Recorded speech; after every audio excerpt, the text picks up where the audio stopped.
to address the climate catastrophe, and here's what he said.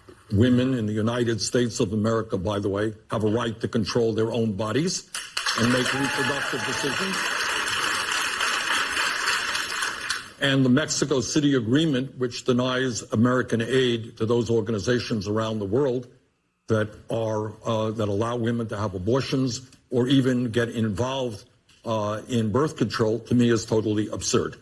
So I think, especially in poor countries around the world, where women do not necessarily want to have large numbers of babies, and where they can have the opportunity through birth control to control the number of kids they have, something I very, very strongly support.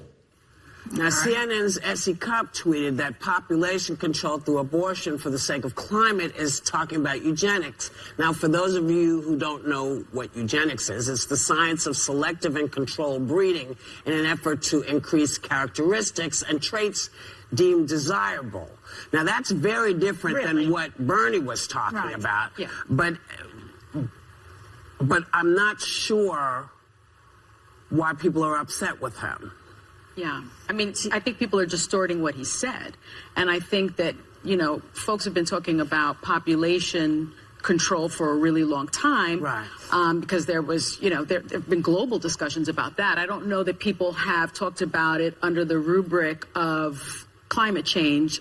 Al Gore has spoken about it in that sense, but I don't think any Democratic candidate has talked about it. And so I think that's why you're hearing the backlash. Is population one of the biggest issues in the world right now? It's actually not. Population growth is on the decline. The world's population is projected to nearly stop growing by the end of this century. And in all clarity, I think people know this, but Essie Cupp is one of my closest friends, and I agreed with that. We were actually texting each other when this moment happened in the climate change debate, because I do think anytime you're talking about population control, if you're a pro-life person, it starts sounding alarms. Because again, like in China, they enacted a one-child policy, and now men outnumber women by 70 million in China and India. But I think for me, when you're talking about girls, that's because they were throwing their children away. But when you're talking about, one of them is my sister, by the way, who was left on the street at 2 months old. No, but Meghan, it's to your point, though. It's to your point. It's scary what happens when you do that. This is not well, that's the thing. So you and Essie were. I believe it's a slippery slope towards that, and I do think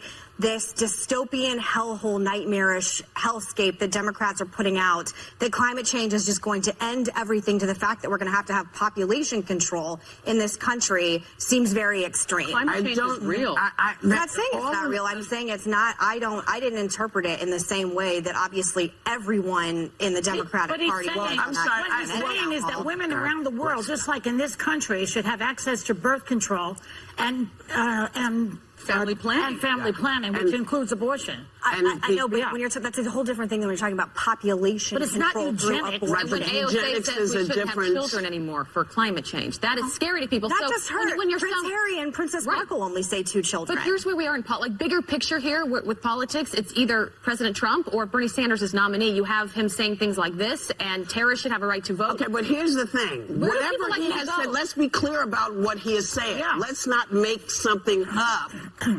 When it's not what he said, because when you bring in eugenics, that's a different conversation. That is the controlling of a population because you don't like the size of your nose, or they're too dark, or they have or their eyes aren't blue. But it also disproportionately impacts minorities and people with disabilities. Eugenics doesn't have anything to do with minorities or anybody else. And I will say this to you also.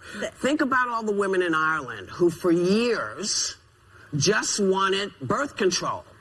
They just wanted birth control because they live in a Catholic country that said you cannot have it. They were having an insane amount of children. Yep. What these women fought for and pressed for and marched for was the right to make that decision for themselves. I think that's clearly, and maybe I misinterpreted it, but when he says, I think especially in poor countries around the world where women do not necessarily want to have large numbers of babies, and where they can have the opportunity through birth control to control the number of kids they have, that's something I support. That's different than eugenics. Maybe it's one of the issues that if you're through the prism of a conservative, you hear it differently from him, and if you're the prism of a liberal, you hear it differently, because when I saw it, I was shocked by what was coming out of his mouth, and clearly everyone else at the table thought it was normal and just in the vein of climate change. I don't think population. I don't think population. I think you need to be careful when you talk about it. But I'm still confused at what that has to do with the question he was asked, which was about climate change. That I don't know. I'm lost in this whole population. Well, it has to do with using up the resources of the world.